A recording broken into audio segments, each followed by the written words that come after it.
여러분 반갑습니다. 레위기 말씀 묵상 시간입니다. 우리가 날마다 감사와 기쁨으로 하나님께서 기뻐하실 만한 거룩한 예배 드릴 수 있기를 간절히 소망합니다. 우리는 지금 레위기 5대 제사를 살펴보고 있습니다. 레위기 1장에서 7장까지가 5대 제사입니다. 그 중에서 1장 1절부터 6장 7절까지는 일반 평민을 위한 규례이고 6장 8절부터 7장 38절까지는 제사장들을 위한 규례로서 이 5대 제사를 소개하고 있습니다.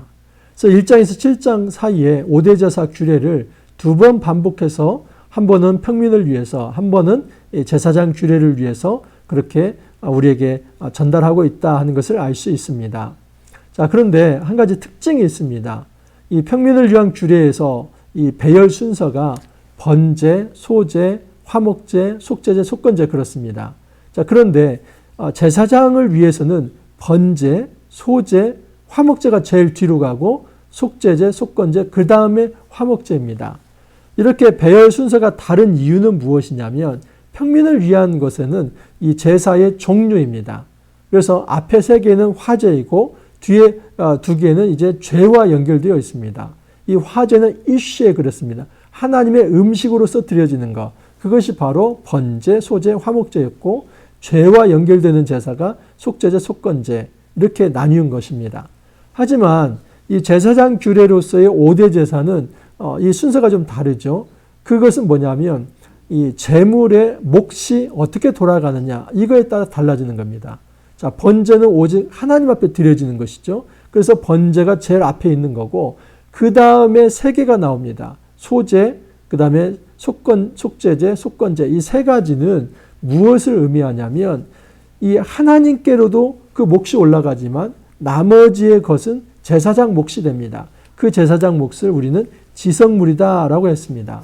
자, 마지막 화목제는 하나님 몫도 있고 제사장 몫도 있고 그리고 일반 백성들도 그 제사 어떤 만찬에 함께 참여할 수 있습니다. 제사 공동체 식사에 참여할 수 있습니다. 그래서 일반 백성의 몫도 있습니다. 이처럼 이 어떤 제물의 몫이 온전히 하나님 것이냐 아니면 제사장에게도 돌아가냐 아니면 백성들에게도 돌아가냐 그것을 나누기 때문에 제일 마지막에 화목제를 뺀 것입니다. 자, 오늘 말씀은 6장 8절에서 23절 말씀인데 오늘 말씀은 번제와 소제 이 두 가지를 다루고 있습니다. 깊게 한번 살펴보겠습니다. 8절을 한번 보시면 8절 9절입니다. 여호와께서 모세에게 말씀하여 이르시되 아론과 그의 자손에게 명령하여 이르라. 번제의 규례는 이러하니라. 번제물은 아침까지 제단 위에 있는 석쇠 위에 두고 제단의 불이 그 위에서 꺼지지 않게 할 것이요.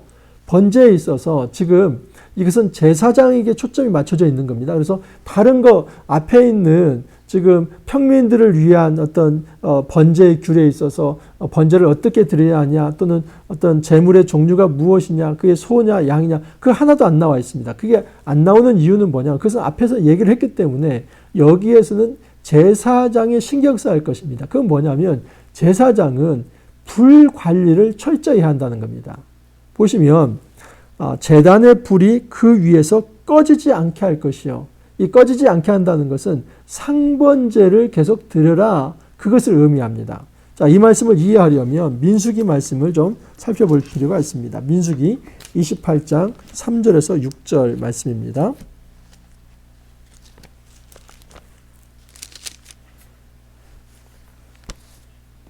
민수기 28장 3절에서 6절 말씀입니다.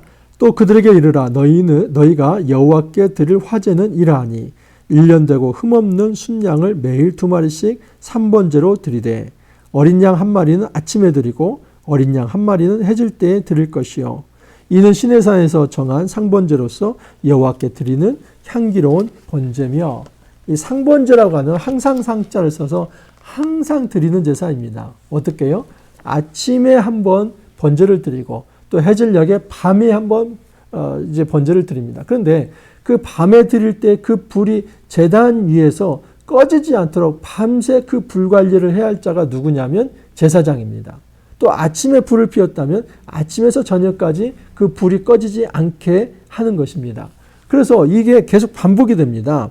지금 12절도 제단 위의 불은 항상 피워 꺼지지 않게 할지니 13절도 불은 끊임없이 제단 위에 피워 꺼지지 않게 할지니 그래서 이 항상 드리는 번제, 이 상번제에 있어서 이 제사장이 중요하게 해야 할 것은 불을 꺼뜨리지 않는 것입니다.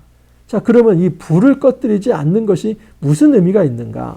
여러분 이것은 지금 다음 이제 9장에 나와 있는 본문을 좀 살펴볼 필요가 있습니다. 9장 24절에 보면 불이 여호와 앞에서 나와 제단 위에 번제물과 기름을 사른지라 온 백성이 이를 보고 소리 지르며 엎드렸더라. 여러분 7장까지 5대 제사가 마쳐지죠. 그럼 8장에서 뭐가 나오냐면 대제사장 위임식이 나옵니다. 그리고 대제사장이 세워지면 첫 제사가 나오는데 그게 9장입니다. 근데 그 첫 제사가 드려지는 걸 소개하고 제일 마지막에 불이 여호와 앞에서 나와서 번제단 위에 번제물과 기름을 사른지라 그럽니다. 다시 말해서 첫 제사에 불이 어디로 나온 겁니까? 뭐 어떤 이 제사장이 갔다가 불을 피운 겁니까? 아닙니다. 그게 아니라 지금 이 제물만 버려놨을 뿐이고 하늘에서 불이 내려서 그 이제 제물을 태운 겁니다. 그리고 그것이 처음 불이고 그 불을 꺼뜨리지 않는 것입니다. 다시 말해서 지금 인간이 만들어낸 불이 아니라 하나님께서 그 예배를 받으시고 하늘에서 내려온 그 불이 꺼뜨려지지 않게 하라 하는 것입니다. 자, 그런데 이것을 아주 경망하게 이제 다른 불로 제사를 드리려고 했던 사람이 있습니다. 10장 이제 1절 2절을 보면 아론의 아들 나답과 아비후가 각기 향로를 가져다가 여호와께서 명령하시지 아니하신 다른 불을 담아 여호와 앞에 분향하였더니 불이 여호와 앞에서 나와 그들을 삼킴에 그들이 여호와 앞에서 죽은지라. 이건 나중에 가서 또 한번 제가 말씀을 드리겠지만 여러분 이 불이라고 하는 것이 이처럼 중요합니다. 불은 하나님께 나온 겁니다. 그 예배라고 하는 것은 하나님의 은혜로 시작된 것입니다. 하나님의 성령의 임재와 하나님의 은혜에 이제 충만한 그것이 진정한 불입니다. 다른 불로 드린다면 그것은 제사를 망치는 것이고 예배를 망치는 것이며 오히려 그 불이 그 사람을 태워 죽게 할 것이다 하는 것입니다. 그래서 이 불은 굉장히 거룩한 예배의 불이고 성령의 은혜의 불이다라고 말할 수 있습니다. 이런 목회자가 예배의 강단을 지키는 것은 매우 중요한 일입니다. 제가 2016년 1월 3일 처음 예배를 드렸습니다. 말씀의 빛 교회 개척 예배를 함께 같이 드렸습니다. 그리고 지금 7년 차가 되어서 계속 지금도 예배를 하고 있습니다. 무슨 뭐 숫자가 많이 늘어난 것은 아닙니다. 하지만 이 한 주도 빠지지 않고 하나님 앞에 이 예배를 드리려고 노력을 했습니다. 여러분 상번제는 단지 주일날 한 번 드리는 이 예배가 아닙니다. 그래서 저는 제가 지금도 이렇게 묵상 해설을 찍는 이유는 뭐냐면 성도들 각자가 또 골방에서 드려야 할 골방의 예배가 있기 때문입니다. 그것이 바로 이 경건의 시간입니다. 그것을 위해서 저는 이렇게 묵상을 보급하고 또 묵상을 하라고 묵상을 돕기 위해서 이런 영상도 힘들지만 매일 찍어서 올리는 것입니다. 또 여기에서 그치지 않습니다. 여러분 골방의 신앙, 공동체의 신앙에서 끝쳐버린다면 그것은 건강하지 않습니다. 우리의 예배는 삶의 예배로 확장이 되어야만 합니다. 그래서 나가서 노동을 하고 또 가정에서 일을 하고 숨쉬고 밥 먹고 모든 활동이 사실은 하나님이 기뻐하실 만한 산 제물이 되어야만 합니다. 어떻게 가능합니까? 바로 공동체 예배와 골방의 예배가 힘이 되어서 이제는 성령 충만함으로 말씀의 통치를 받고 살아가는 그 삶 자체가 우리가 하나님 앞에 드려지는 상번제로서의 이 어떤 기쁨의 예배가 될 수 있다라고 말할 수 있습니다. 자, 그 예배를 인도하는 제사장이 어떠해야 하냐면 제사장은 세마포 긴 옷을 입고 세마포 속바지로 하체를 가리고 제단 위에서 불태운 번제의 재를 가져다가 제단 곁에 두고 여러분 이 제사장이 주의할 것이 있는데 이 번제단에서 불을 관리할 때 이제 오르고 내리고 할 때 속바지를 입어야만 합니다. 자, 그런데 이것은 출애굽기 20장 말씀을 보면 조금 힌트를 좀 얻을 수 있습니다.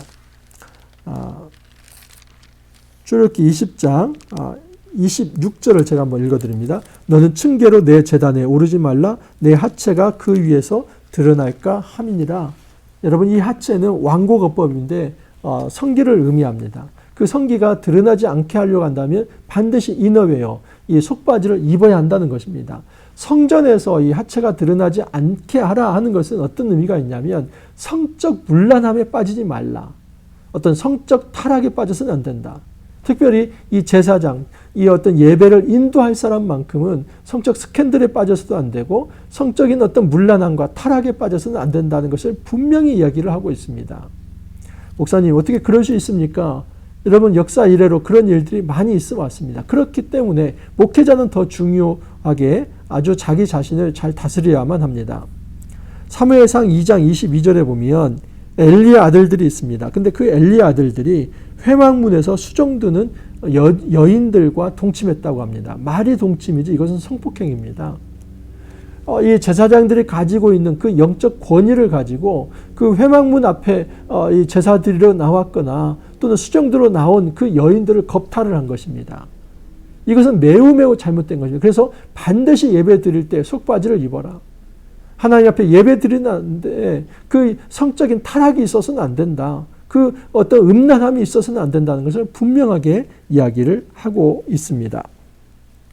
한 가지 더 생각할 것이 있는데 11절에 보면 그 옷을 벗고 다른 옷을 입고 그 재를 진영 바깥 정결한 곳으로 가져갈 것이요. 여러분, 재를 어디다 버리냐면 진영 바깥, 캠프 바깥에 버립니다. 자, 그런데 그것을 버리러 갈 때는 그 옷을 벗고 성막 안에서 입었던 제사장 의복을 벗고 다른 옷으로 환복을 해야 합니다. 이것은 무엇을 의미하냐면 여러분, 성막 안에서 이 성전 뜰에서의 입는 옷이 따로 있고 그리고 이제 어떤 번제단에서 나온 재가 있다면 그것을 성전 안에 두지 않고 진영 밖으로 뺀다고 하는 것은 철저하게 거룩을 관리한다라고 말할 수 있습니다. 지금 성전 밖으로 나갈 때 또 입는 옷이 달라야 한다고 하는 것은 여러분, 이것은 성전 안에서의 거룩이 얼마나 중요하고 또 지켜져야 하는가 하는 것을 의미하고 있습니다. 오늘날도 마찬가지입니다. 여러분, 우리가 공동체 안에서 이 거룩을 수호하고자 하는 구별된 삶, 분리된 삶, 그래서 온전히 하나님 앞에서 기쁨이 될 만한 삶을 사는 노력이 없다면 세상에 나가서도 제대로 살아갈 수 없습니다. 자, 이제 소재에 관한 이야기가 14절부터 23절인데 이것은 두 부분으로 나눠져 있습니다. 14절부터 18절까지는 일반 백성이 드리는 소재입니다. 그래서 이것도 지금 제사장들을 위한 것이기 때문에 이전의 소재 규례들 다 나오지 않고 제사장이 어떻게 제사장으로 돌아오는 그 몫을 처리할 것이냐, 이겁니다. 그리고 19절도 마찬가지입니다. 자, 그런데 이게 14절과 18절, 이것은 일반 지금 어떤 소재입니다. 그 다음에 19절부터 23절은 제사장이 드리는 소재입니다. 근데 핵심은 뭐냐면 지금 14절부터 이 18절에 나와 있는 일반 백성들이 드리는 그 소재는 하나님 앞에 올려드릴 몫이 있지만 그 나머지의 많은 몫은 제사장의 몫입니다. 그걸 지성물이라고 했습니다. 그래서 그것을 일정한 자리, 이 회막의 뜰에서 먹어야 한다. 그것이 핵심입니다. 하지만 19절에서 23절은 제사장이 자기가 드리는 소재입니다. 일반 백성이 드리는 소재가 아니라 자기가 드리는 소재. 그 자기가 드리는 소재는 온전히 하나님 앞에 태워드려야 한다. 그것을 제사장이 먹을 수는 없다. 자, 이것이 가장 중요한 큰 특징입니다. 자, 보시면 16절, 그 나머지는 아론과 그의 자손이 먹되 누룩을 넣지 말고 거룩한 곳 회막들에서 먹을지니. 그래서 이 소재는 반드시 먹는 장소가 있는데 회막들입니다. 근데 뭘 넣지 말라고요? 누룩을 넣지 말라.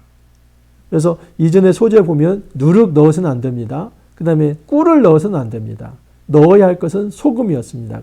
부패를 방지하고 영원성을 상징하는 이 소금을 넣되 어떤 전염성이나 또는 어떤 죄의 달콤한 유혹이 있는 이 꿀을 넣어서는 안 된다. 그래서 제사장은 절대 그 누룩 넣지 않은 빵이 맛이 없네, 딱딱하네, 이렇게 말을 해서는 안 되고, 그것은 하나님께서 정한 규례이기 때문에 그 거룩을 지키기 위해서 그 회막에서 누룩 넣지 않은 떡을 먹어야 한다라고 이야기를 한 것입니다. 자, 이것은 제사장들에게 영원한 소득이라고 합니다.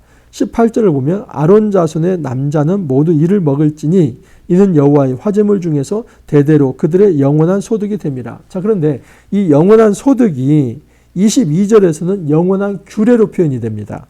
이 소재는 아론의 자손 중 기름 부음을 받고 그를 이어 제사장 된 자가 드릴 것이요 영원한 규례로 여호와께 온전히 불사를 것이며.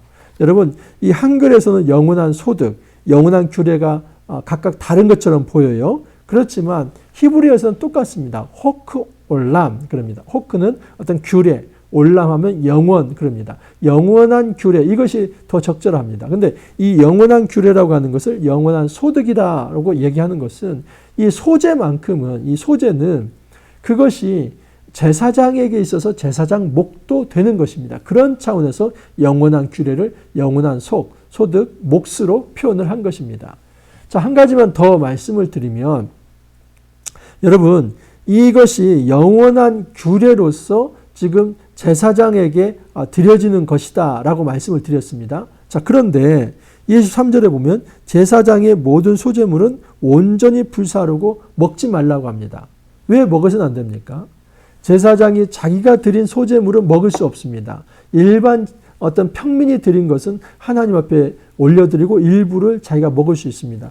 자, 그러면 제사장이 자기가 드린 소재물을 먹을 수 없는 이유는 무엇이냐면 그건 자기 몸을 위해서 드린 것이기 때문입니다. 원래 소재물이 됐든 무엇이 됐든 동일시 원리가 중요하다고 말씀드리지 않았습니까? 그러면 내가 제사장이 드린 이 소재물은 제사장의 몸과 같은 것입니다. 그래서 제사장이 몸과 같은 것을 드리는데 그 일부를 가져와서 먹을 수 없습니다. 여러분, 이 제사장이 이 지성물을 먹는 것은 두 가지 의미가 있습니다. 하나는 하나님께서 수고한 제사장에 대한 사례로서 소득으로서 주는 것이 첫 번째입니다. 그러나 두 번째는 무엇을 의미하냐면 그것은 일반 백성의 죄를 먹음으로써 완전히 대속을 한 이 중보자의 역할을 제사장이 한다는 것입니다. 그런데 제사장만큼은 자기가 드린 것을 자기가 먹을 수 없는 것입니다. 그래서 그것을 온전히 하나님 앞에 올려드리는 것으로 표현을 한 것입니다. 여러분, 우리가 번제와 소제를 이제 제사장 관점에서 한번 살펴보았습니다. 우리가 온전히 상번제를 드릴 수 있기를 바랍니다. 어떻게 가능할까요?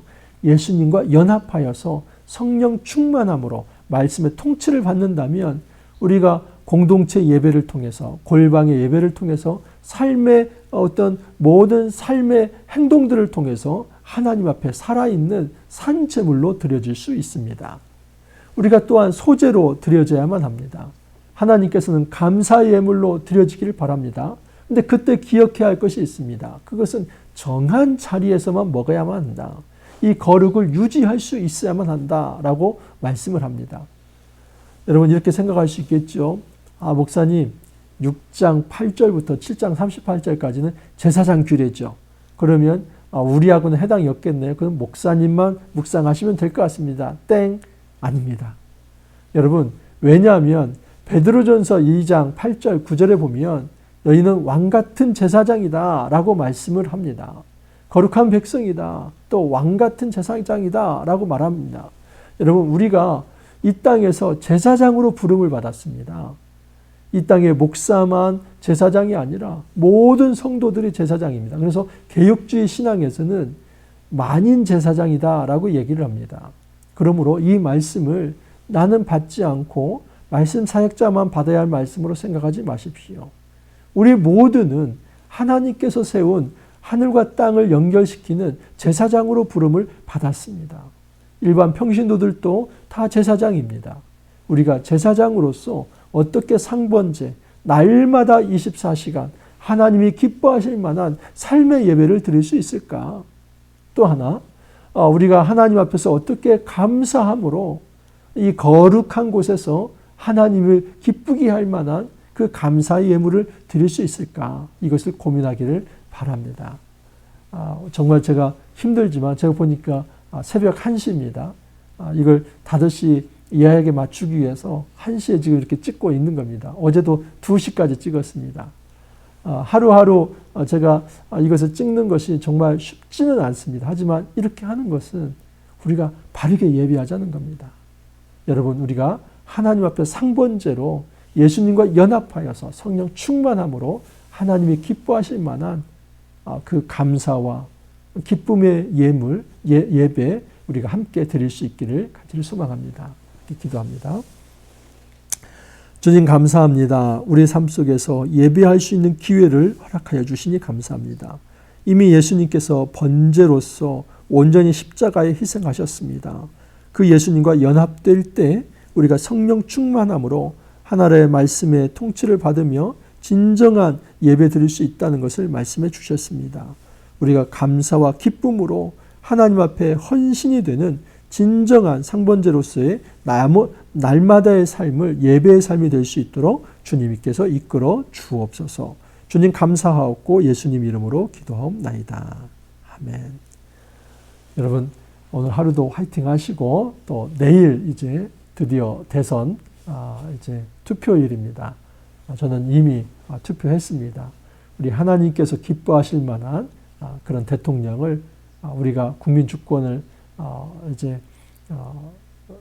가지고 꼭 뽑는데 우리가 선거에 참여할 수 있기를 바랍니다. 오늘 하루도 여러분 화이팅 하시고 또 내일 찾아뵙도록 하겠습니다. 감사합니다.